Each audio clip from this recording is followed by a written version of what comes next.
Tara Lee Cobble of the Bible Recap podcast and book, and I'm here to talk to you today about Matthew 28:19. Here's what it says.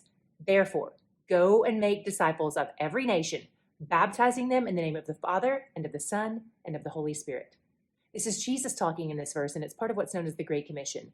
There are two things that jumped out at me that I want to share with you. The first is this verse starts with the word therefore. That's a connecting word. So in order to understand this verse in its proper context, we have to look back and see what Jesus said in the previous verse. In the verse right before this, he said, all authority in heaven and on earth has been given to me.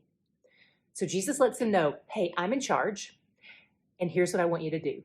The very first thing he tells them to do is go make disciples. Disciple means learner. So he's saying, everything I just taught you, go share it with everybody. And he wants them not only to share it with the people who are just like them, who live and act like them in their own homogenous circles. He wants them to share it with people of all nations, everywhere.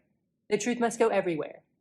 The second thing that I think is really interesting here, and it's easy to miss if we don't slow down and look at it, is that he says to baptize them in the name of the Father and of the Son and of the Holy Spirit.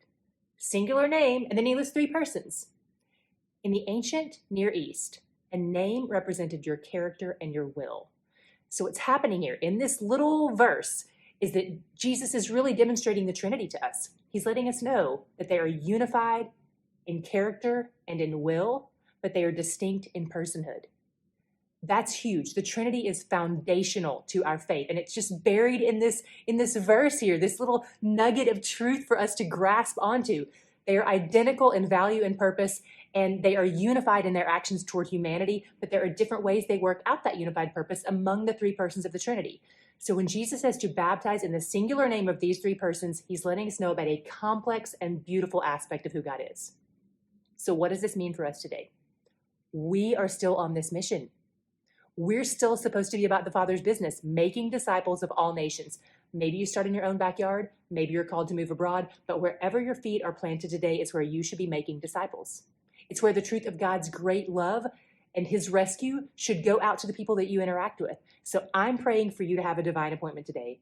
I'm praying for you, God to give you the eyes to see it and the courage to step into it. Go make disciples.